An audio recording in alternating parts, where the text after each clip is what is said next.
네, 안녕하세요. 가정의학과 전문의 안지현입니다. 비타민 D 부족해서 살이 안 빠진 거 모르셨죠? 오늘 다이어트 성공 여부를 결정하는 이 비타민 D 혈중 농도, 또 비타민 D와 다이어트에 관련해서 낱낱이 알려드리겠습니다. 이 비타민의 혈중 농도가 높을수록 더 많이 살을 뺄 수 있다는 연구 결과가 나왔습니다. 똑같이 식사 조절로 체중 감량을 시도하더라도 혈중 이 비타민 농도에 따라서 다이어트 효과가 달라질 수 있다는 겁니다. 이 미국의 미네소타 대학교 연구팀이 이 과체중 성인 38명을 11주간 또 하루에 750칼로리씩 덜 먹어가면서 다이어트 하도록 했거든요. 참가자들의 다이어트 전과 후에 혈중 비타민 D 농도하고 몸의 지방 분포, 체중 등을 측정해서 비타민 D 농도가 다이어트에 어떤 영향을 미치는지 조사를 했습니다. 그 결과 이 체중 감량 효과는 비타민 D와 비례 관계를 이루는 것으로 나타났습니다. 비타민 D 전구체와 활성체 수치가 더 높은 대상자일수록 체중 감량 효과가 높은 것으로 나타난 거고요. 복부 지방 역시 그 소실량이 더 큰 것으로 나타났습니다. 이 비타민 D는 새로운 지방세포가 생기는 걸 막을 뿐 아니라 지방세포가 지방을 축적하는 것을 방해해서 체지방률을 줄여주고요. 또 비타민 D는 이 세로토닌과 테스토스테론 호르몬 분비를 촉진시킵니다. 여러분 세로토닌 들어보셨죠? 식욕을 억제시키고 포만감이 빨리 와서 섭취량을 줄여주고요. 테스토스테론, 이 남성 호르몬은 근육량을 늘리고 기초대사량을 증가시켜서 신체가 더 많은 칼로리를 소모하도록 합니다. 저도 그래서 피 검사할 때 비타민 D 농도를 꼭 보는데 비타민 D 주사만 줬을 뿐인데 식욕이 줄어들고 또 남성으로 오르는 경우를 왕왕 볼 수 있었거든요. 이 비타민 D가 칼슘이 대장과 콩팥에서 흡수될 수 있게 도와주고 특히 유방암, 대장암 이 관련 논문들 많이 있고요. 심혈관 질환, 우울증 등 각종 질병 예방에 핵심적인 그런 역할을 수행합니다. 코로나 시대 때 우리 비타민 D 정말 중요하다고 면역력 강화에 도움을 준다는 사실도 이제 뭐 다수의 학회지에 게재된 연구 논문을 통해서 입증된 사실이죠.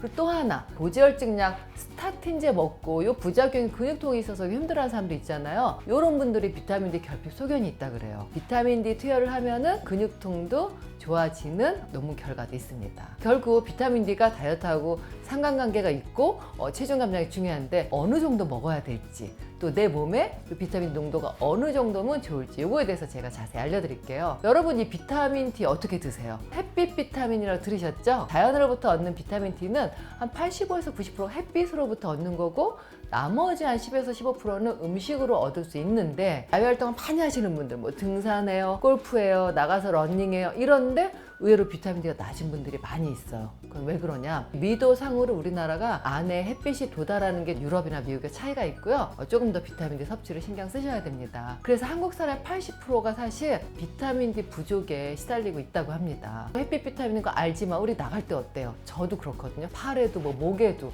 자외선차단제 잘 바르는데 이 비타민 D 합성을 하려면 최소 15분씩 자외선차단제 안 바르고 밖에서 햇빛을 쬐야 되고요. 비타민 D 알약 영양제로 한 800에서 1000단인데 2시간 햇볕 쐬면 한 300단이 비타민 D가 만들어지고 먹는 양만큼 햇빛을 쐬려면 하루 6시간 햇빛 봐야지 1000단이 우리가 알약 비타민 D를 먹는 것과 똑같이 만들어진다고 합니다. 생각보다 쉽지가 않겠죠. 근데 이거 먹는 건 또 뭐가 있냐? 대구, 연어, 정어리, 고등어, 뭐 참치 이런 생선이나 달걀, 노른자, 버섯, 우유 이런 거에 있다고 해요. 하지만 우리가 식품만으로는 비타민 D 섭취를 우리가 원하는 수치까지 올리기는 쉽지가 않은 현실입니다. 살을 빼려면 충분히 높은 사람은 괜찮지만 비타민 D 낮은 분들은 비타민 D 보충제 섭취를 권하는데요.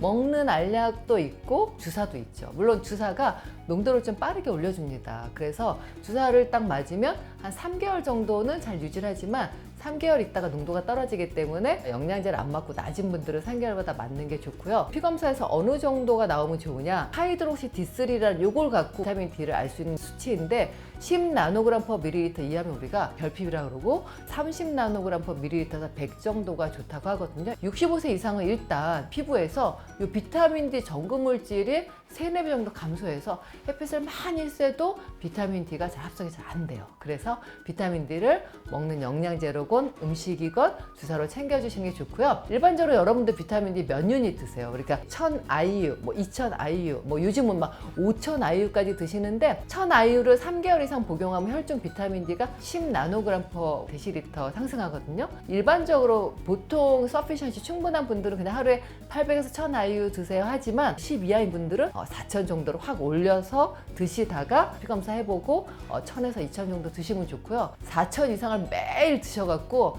오히려 피검사 했더니 100 나노그램 per 데시리터 이상인 분들이 있는데 이런 분들은 안 돼요. 왜냐하면 과잉 섭취 시에 심장박동 이상이 있고 현기증, 무기력, 또 설사 변비 있을 수 있는데 더 중요한 건 골절의 증가 소견이 있다고 합니다. 비타민 D 너무 높은 용량을 매일 먹는 건 안 되고요. 너무 낮았을 땐 잠깐 먹다가 한 1000에서 2000 정도 드시는 게 좋고 또 드실 때는 중요한 거 지용성 비타민이잖아요. 그래서 기름기 있는 지방 있는 거 음식 먹는 게 좋고 비타민 D 농도를 충분히 올려야지 다이어트에 도움이 된다는 거 꼭 기억하시기 바랍니다. 감사합니다.